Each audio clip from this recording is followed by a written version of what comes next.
예루살렘 교회가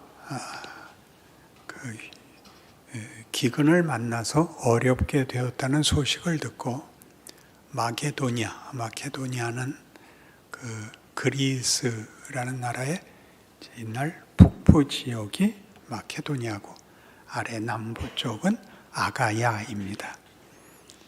마케도니아에 있는 교회들이 헌금을 하게 되었습니다.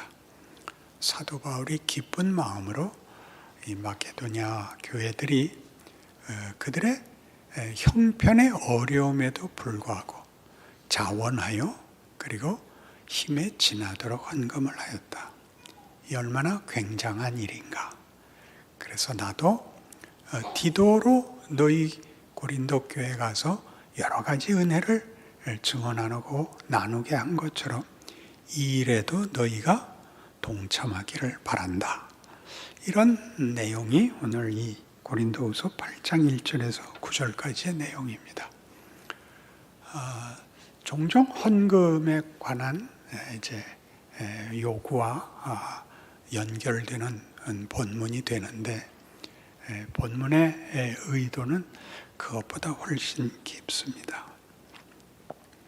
여러분, 헌금을 할 때 자손 냄비에 내는 것 같은 마음으로 하는 사람은 없을 겁니다.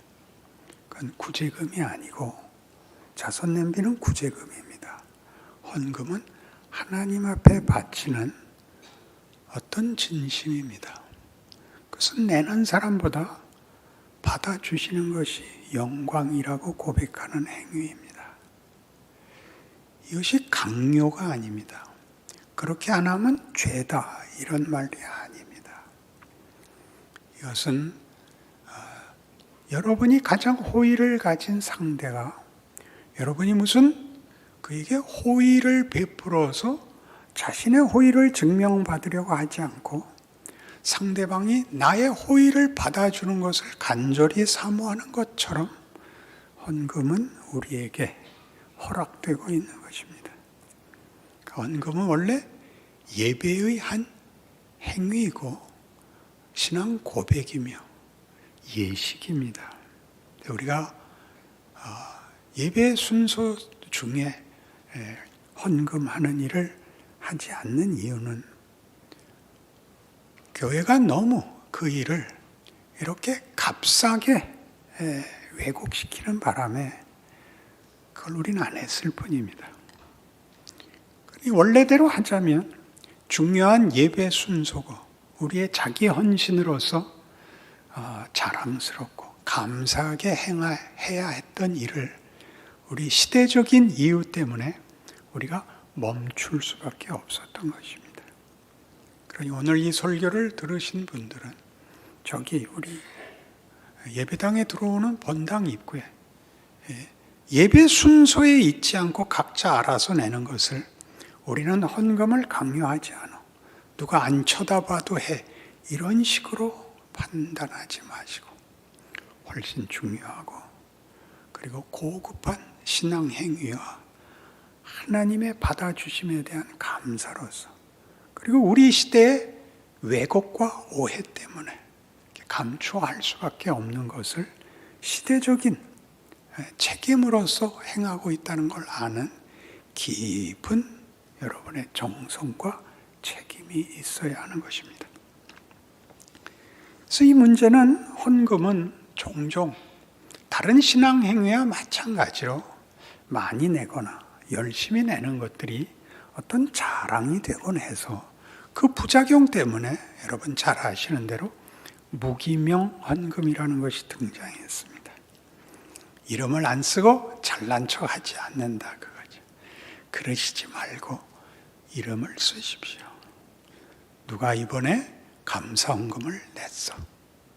누가 이번에 기쁜 일이 있어서 하나님 앞에 감사한 헌금을 냈어. 이런 것들은 모두에게 격려가 되고 그리고 하나님이 받으시고 우리 모든 교우들에게 기뻐하시는 일이다 라는 기본적인 이해를 회복해야 됩니다. 난 잘난 척 안 해 이렇게 얘기하는 거는 난 주일날 교회 안 가 그러는 거하고 똑같은 건데 이상하게 그게 잘난 게 됐죠. 무교회주의같이. 무교회주의는 왜 생겼죠? 성직의 부패 때문에 생겼습니다. 그래서 없애서 부패를 막는 방식은 그건 기독교가 지향하는 것이 아닙니다. 잘해야 되는 것입니다.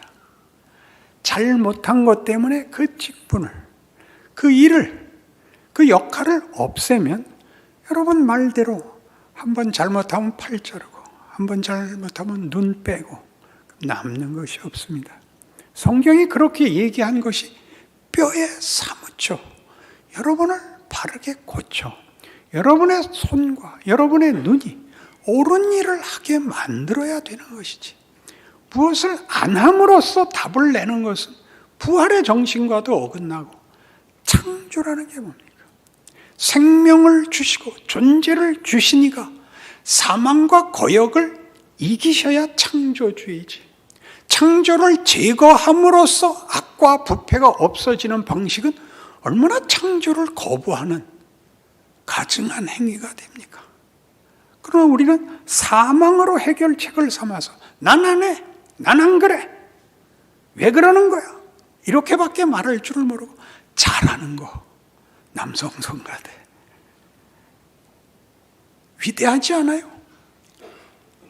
보통 순교자의 정신이 아니고선 어떻게 매주 나와 앉겠어요? 아니, 진담이에요. 여러분이 잘해서 겸손을 떠는 것보다 이 조롱을 받으면서 앉아있는 것이 훨씬 우리에게 유익하다고요. 안 그렇습니까? 이 이상의 칭찬이 어디 있어요? 하나님이 우리를 통하여 일하신다, 그렇게 믿는 것이 우리가 십자가의 은혜입니다. 가난한 자에게 복음을, 포로된 자에게 해방을, 어린아이의 입술로 찬양을 받으시려고 구원을 주신 거 아닙니까? 왜 겁을 냅니까?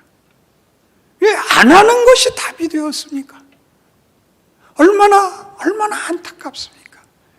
해야 되는 걸 안 하고 안 함으로써 답을 내는 것이 잘하는 일인 것이 되어버린 이 시대의 교회 신앙생활 안에서 여러분들마저도 다 체념하고 말지 않았습니까?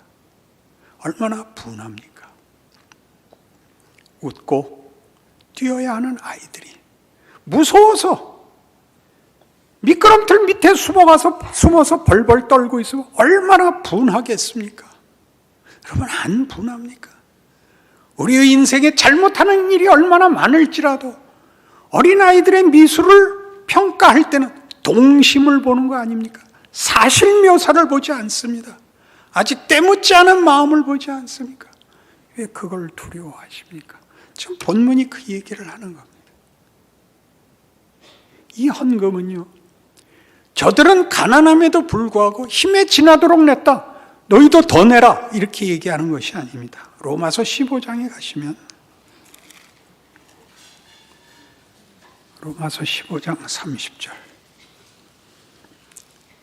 형제들아, 내가 우리 주 예수 그리스도와 성령의 사랑으로 말미암아 너희를 권하노니 너희 기도에 나와 힘을 같이하여 나를 위하여 하나님께 빌어. 빌어에 동그라미 쳐놓으세요. 뭐 때문에 빌어달라 그러는지 보세요. 나로 유대에서 순종하지 아니하는 자들로부터 건짐을 받게 하고, 이게 빌어달라 그러게 됐죠. 하나 또 있습니다. 또 예루살렘에 대하여 내가 섬기는 일을 성도들이 받을 만하게 하고 나로 하나님의 뜻을 따라 기쁨으로 너희에게 나가 너희와 함께 편히 쉬게 하라. 예루살렘 교회가 이 헌금을 기쁘게 받아달라고 제발 하나님 앞에 빌어달라. 너희 힘에 지나도록 헌금을 해라가 아니라 예루살렘 교회가 이 헌금을 받아주기를 기도해라. 왜요? 예루살렘 교회가 이방 교회와 자기네들이 동일시되는 걸 거부했거든요. 우린 유대인이다, 너희는 이방이다. 그 우월감으로 차별화하여 기독교가 얘기하는 사랑, 섬김, 은혜, 정성 같은 것들을 다 뭘로 바꿨다고요? 차별로 바꿨죠. 자랑과 경멸로 바꿨습니다. 여러분 생각해 보세요. 은혜에 뭐가 들어오면 망하는 겁니까? 거기에 우월감이 생기면 망하는 겁니다. 그럼 뭐가 생긴다고요? 경멸이 생기죠. 경멸이 생기는 게 왜 무서운지 압니까? 누구를 경멸함으로써 더 이상 자기의 책임을 안 하게 되죠. 죄인을 심판하는 것으로 자기가 해야 되는 적극적인 책임을 슬며시 놓아버릴 수 있죠. 생각해 보세요.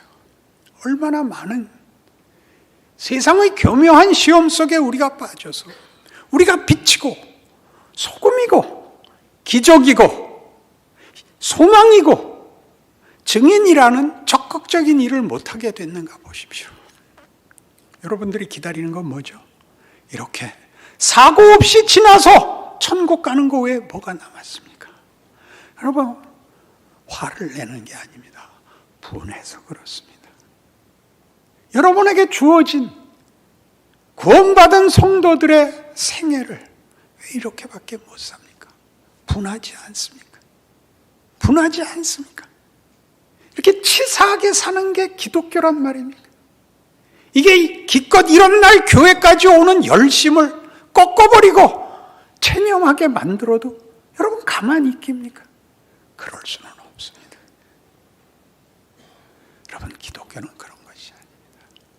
거짓말 안 하고 사기치지 않고 나쁜 짓 하지 않는 것이 아닙니다. 훨씬 큰 것입니다. 영광되고 명예롭고 기쁘고 섬기고 주고 열고 그러는 것입니다. 톰 라이트는, 유명한 신학자 톰 라이트가 이 고린도후서 주석에 이 내용에 대하여 헌금 문제와 신앙의 연결을 이렇게 써놓았습니다. 너무 기가 막혀서 제가 모든 사람을 위한 고린도후서 122페이지 제가 인용하겠습니다. 이것은 대담한 호소다. 나는 나 자신이 회중 앞에 서서 이와 같은 말을 하는 장면을 상상하려고 애써 보았지만 실토하건대 어렵다. 무슨 소리예요? 목사로서 교인들 앞에 헌금해라.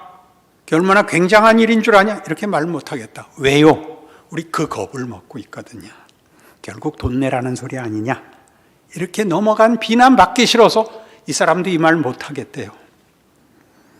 실토하건대 어렵다. 하지만 바울이 알고 있던 바, 그리고 복음 사역을 위해 기금을 모으는 임무를 하나님께 부여받은 사람들이 절대 잊지 말아야 할 바가 있다. 중요한 것은 어떤 프로젝트에 대한 인간적 동정심을 부추기는 것도 아니고, 다른 사람들에게 필요한 돈을 자신들이 가졌다는 죄책감을 느끼도록 만드는 것도 아니고, 또 자신들이 후하게 헌금했다는 사실을 알려서 사회적 위신을 세우라고 독려하는 것도 아니다. 중요한 것은 평범한 사람들의 마음과 삶에서 일어나는 은혜의 사역이다. 바울은 마케도니아에서 이런 극적 광경을 목격했다. 이제 그는 고린도에서도 이런 광경을 보고 싶다고 역설한다. 그리고 이 끝말이 기가 막혀요. 그러면 21세기 교회에서도 이런 광경을 보고 싶지 않을까?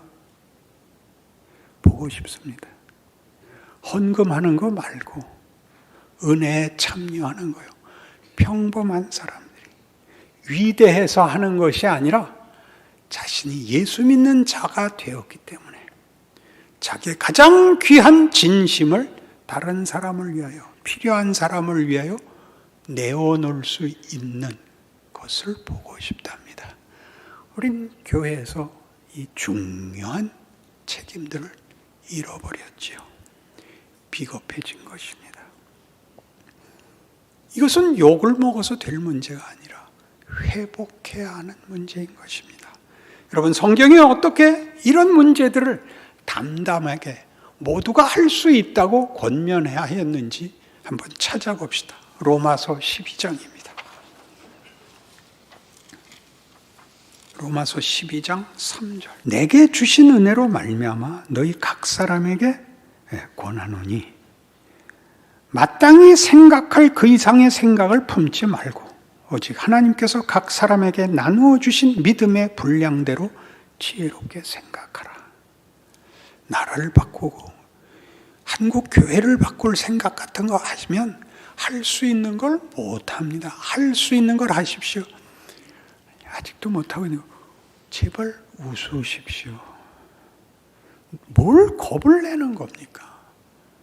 간첩 신고하려고 교회에 오셨습니까? 왜 이 쉬운 거를 우리는 넘어서지 못할까요? 누가 먼저 해야 될까요? 누가 먼저 해야 될까요? 누가 먼저 해야 될까요? 우리 다음 주에 모여서 가위바위보라도 할까요? 구역별로. 자기가 하는 것이 자기의 복입니다. 메리 크리스마스는 그 말을 하는 자가 복입니다. 안 그렇습니까? 우리가 한 몸에 많은 지체를 가졌으나 모든 지체가 같은 기능을 가진 것이 아니니 이와 같이 우리 많은 사람이 그리스도 안에서 한 몸이 되어 서로 지체가 되었느니라. 우리에게 주신 은혜대로 받은 은사가 각각 다르니 혹 예언이면 믿음의 분수대로, 섬기는 일이면 섬기는 일로, 가르치는 자는 가르치는 일로, 위로하는 자는 위로하는 일로, 구제하는 자는 성실함으로, 다스리는 자는 부지런함으로, 긍휼을 베푸는 자는 즐거움으로 할 것이라. 사랑에는 거짓이 없나니 악을 미워하고 선에 속하라. 형제를 사랑하여 서로 우애하고 존경하기를 서로 먼저 하며 부지런하여 게으르지 말고 열심을 품고 주를 섬기라. 소망 중에 즐거워하며 환난 중에 참으며 기도에 항상 힘쓰며 성도들의 쓸 것을 공급하며 손 대접하기를 힘쓰라. 여기서 여러분이 할 수 없는 게 뭐가 있습니까? 마땅히 해야 할 일을 안 한 지 오래됐습니다. 그리고 여러분 자신이 주기도문을 외우고 신앙을 고백하고 이렇게 때가 되면 교회 나와 함께 예배 보면서 신자다운 책임을 하나도 지지 않는 것을 억울해 하셔야 됩니다. 그 풍성함을 놓치고 사는 것을 여러분 고치셔야 됩니다. 그걸 여러분이 하지 않으면 무엇으로도 핑계할 수 없습니다. 여러분 꾸중을 듣고 있는 것이 아니라 여러분이 어떠한 기회와 책임 앞에 있는지 성경이 여러분을 격려하고 있습니다. 이 풍성한 은혜에 참여하시는 여러분의 인생, 여러분의 삶, 여러분의 신앙 고백이 되시기를 바랍니다. 아멘. 기도하십시다. 하나님 아버지, 하나님을 아버지라 부르는데 우리는 왜 이리 우리의 인생이 가난한지 모르겠습니다. 믿음에 있어서, 용기에 있어서, 영광에 있어서 우리는 너무나 힘이 없습니다. 하나님, 순교시대도 허락하셨고 부흥시대도 허락하셨습니다. 믿음의 시대, 감사의 시대도 열어주시옵소서. 그리고 우리 각각이 주인공이 되게 하여 주시옵소서. 그래서 이 사회가, 이 나라가 예수 믿는 교회를 향하여 손가락질을 하는 이유가 저들이 굶주려서, 저들이 절망에 빠져서 너희만은 답이 있어야 되지 않느냐라고 비명을 지르고 있다는 것을 기억하는 한국 교회 되게 하여 주시옵소서. 예수님 이름으로 기도합니다.